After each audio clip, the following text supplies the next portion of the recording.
Assalamualaikum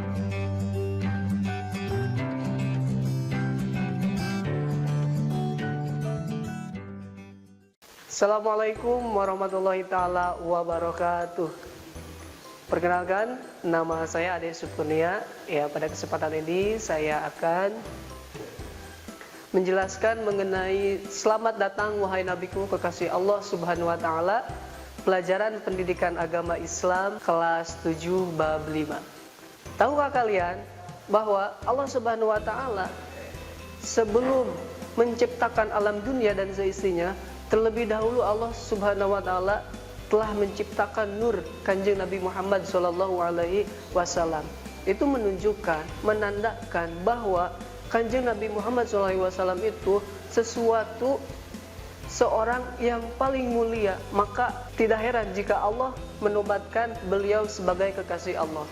Dan selanjutnya, kehadiran sang kekasih Allah Subhanahu wa taala tiada lain dan tiada bukan yaitu Kanjeng Nabi Muhammad sallallahu alaihi wasallam. Nabi Muhammad sallallahu alaihi wasallam lahir hari Senin tanggal 12 Rabiul Awal atau bertepatan dengan 20 April tahun 571 Masehi, bertepatan dengan tahun Gajah. Jadi kronologinya pas dulu Kanjeng Nabi Muhammad sallallahu alaihi wasallam lahir, kebetulan ada seorang raja namanya Abroha yang baru menjajah kota Mesir. Lalu beliau berencana untuk meruntuhkan Ka'bah. Namun atas kekuasaan Allah Subhanahu wa taala, dengan wasilah lahirnya seorang sang kekasih, maka Allah Subhanahu wa taala menurunkan beberapa tentara Allah yang berbentuk burung, lebih tepatnya yaitu burung ababil. Dan atas kekuasaan Allah Subhanahu wa taala, Raja Namrud beserta pasukannya, Raja Abroha dan beserta pasukannya bisa dikalahkan oleh tentara Allah Subhanahu wa taala. Dan selanjutnya Nabi Muhammad SAW pas lahir dalam keadaan yatim, yaitu ayah beliau Abdul bin Abdul Muttalib wafat. Abdullah bin Abdul Muttalib wafat ketika Nabi Muhammad SAW berusia 6 bulan di dalam kandungannya. Waktu itu Abdullah bin Abdul Muttalib lagi melakukan perdagangan dari menuju ke Yaman, dan pas pulang ketika di Madinah, Abdullah bin Abdul Muttalib wafat dijemput oleh Allah Subhanahu wa taala. Dan setelah itu, saat Nabi baru berusia bayi, Nabi Muhammad SAW diasuh oleh Halimah Sa'diyah dari Bani Sa'ad, kabilah Hawazin. Di perkampungan itulah Nabi Muhammad SAW diasuh dan dibesarkan sampai usia 5 tahun. Mengapa? Karena pada waktu itu sudah menjadi tradisi bahwa ketika bayi yang baru lahir, biasanya yang menyusuinya itu bukan ibu kandungnya sendiri, melainkan ada orang-orang yang sengaja untuk menyusui bayi-bayi tersebut. Dan Nabi Muhammad SAW kebetulan disusui oleh Halimah Sa'diyah dari Bani Sa'ad. Dan ketika usia 5 tahun, menginjak usia 5 tahun, ketika Kanjeng Nabi Muhammad SAW bermain dengan saudara sesusunya, tiba-tiba ada seorang pemuda yang ganteng dan gagah berani menghampiri beliau, lalu membaringkan beliau. Dan setelah itu Kanjeng Nabi Muhammad SAW dibedah badannya, lalu dikeluarkanlah organ-organ yang menjadi tempatnya setan. Dan sontak rekan atau saudara sesusunya itu panik melihat kejadian tersebut. Lalu beliau, kakak saudaranya itu, menceritakan apa yang terjadi kepada Ibu Halimah tersebut. Dan setelah itu Ibu Halimah Sa'diyah pun panik, dan akhirnya dikembalikanlah asuhannya oleh Halimah Ibu Sa'diyah itu kepada kakeknya, yaitu Abdul Muttalib. Dan baru diasuh selama 2 tahun, Abdul Muttalib pun meninggal. Dan setelah itu, tepatnya pada usia 8 tahun, Abu Thalib selaku pamannya yang mengambil Kanjeng Nabi Muhammad untuk diasuh. Dan pada usia 10 tahun, beliau mulai belajar untuk menggembala. Di sanalah beliau bekerja untuk menghidupi kebutuhan diri sendiri. Dan sejak usia 12 tahun, Abu Thalib selaku pamannya mengajak Kanjeng Nabi Muhammad SAW untuk berdagang ke negeri Syam. Dan ini merupakan perdagangan pertama Kanjeng Nabi Muhammad SAW. Dan ketika di perjalanan, lebih tepatnya di kota Basra di wilayah Syria besar, beliau bertemu dengan seorang pendeta yang sangat terkenal di masa itu, yaitu pendeta Buhairah. Dan beliau berwasiat kepada Abu Thalib bahwa Nabi Muhammad SAW itu Nabi yang sudah dijelaskan dalam kitab-kitab sebelumnya. Oleh karena itu, alangkah baiknya jika Nabi Muhammad SAW itu dibawa pulang kembali ke Mekah. Mengapa? Karena demi keselamatan Kanjeng Nabi Muhammad SAW. Dan lebih tepatnya pada usia 25 tahun, Nabi Muhammad SAW mulai berdagang sendiri. Dari mana barangnya? Tiada lain dan tiada bukan, yaitu dari Siti Khadijah yang nantinya menjadi istri beliau. Mengapa? Karena tidak dipungkiri bahwa pada waktu itu berkembangnya perusahaan perdagangan perniagaan Siti Khadijah itu tidak lain oleh tangan dinginnya Kanjeng Nabi Muhammad SAW. Dan Siti Khadijah berpikir, jika seandainya Nabi Muhammad SAW bekerja sama orang lain, maka otomatis dagangan atau bisnis Siti Khadijah akan menurun lebih drastis. Mengapa? Karena ruh bisnis Siti Khadijah itu terdapat pada Kanjeng Nabi Muhammad SAW.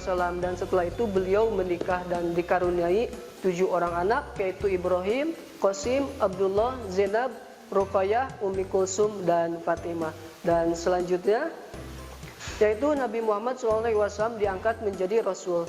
Ketika beliau merasakan keresahan perilaku yang dialami masyarakat Arab waktu itu, sehingga beliau tak kuat menahan godaan-godaan dari orang Arab. Lalu beliau bermaksud untuk berujlah, mengasingkan diri di Gua Hiro. Dan ketika itu datanglah seorang malaikat Jibril.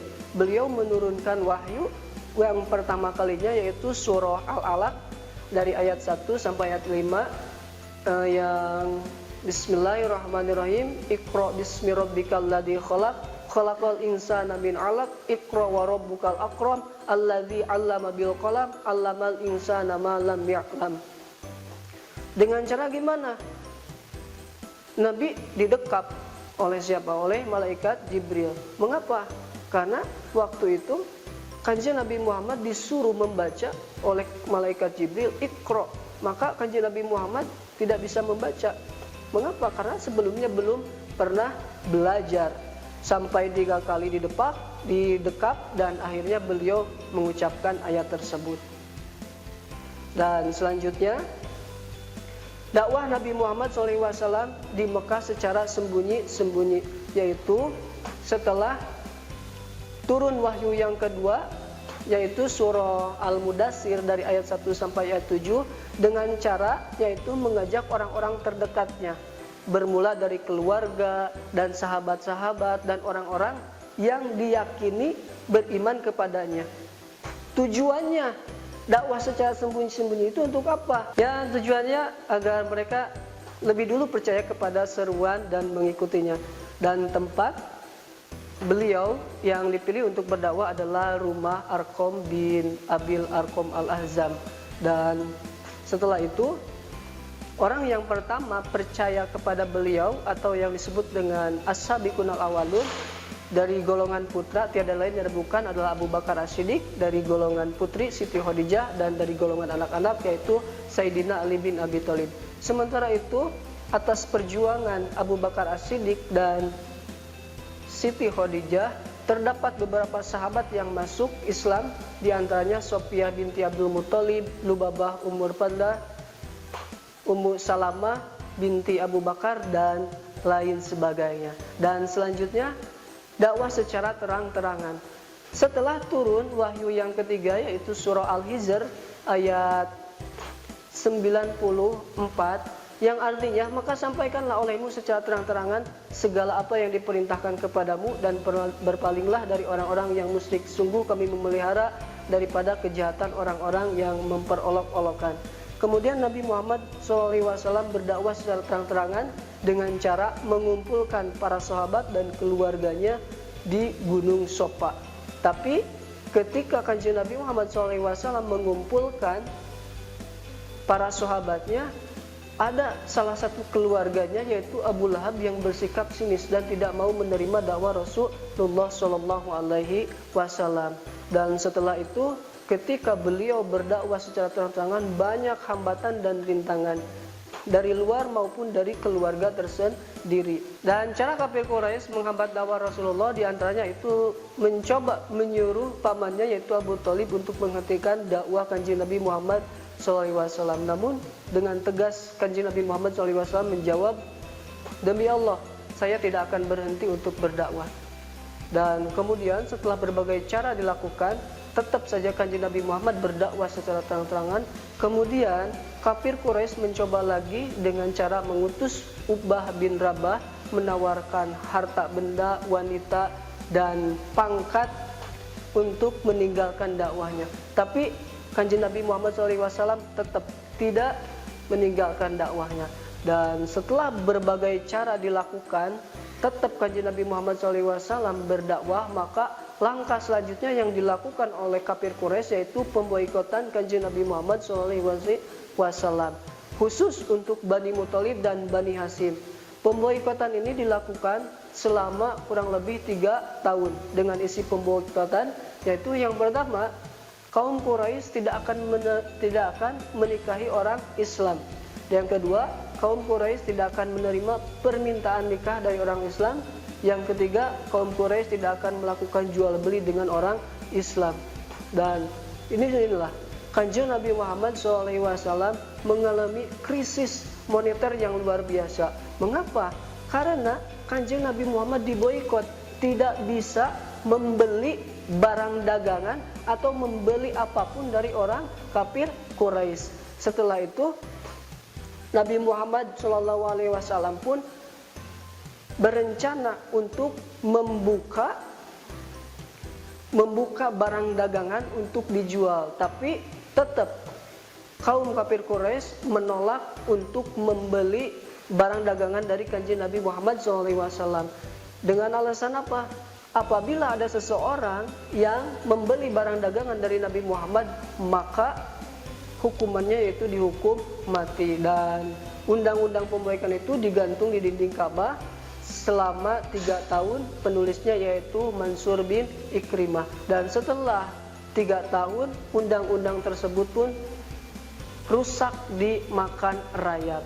Dan itulah yang dapat saya sampaikan, mudah-mudahan ada manfaatnya. Sekian yang dapat saya sampaikan. Assalamualaikum warahmatullahi wabarakatuh. Kunjungi sosial media lainnya seperti website kami di pkbmalfata.com, Facebook PKB Malfata Mananjaya, Instagram PKB Malfata Official.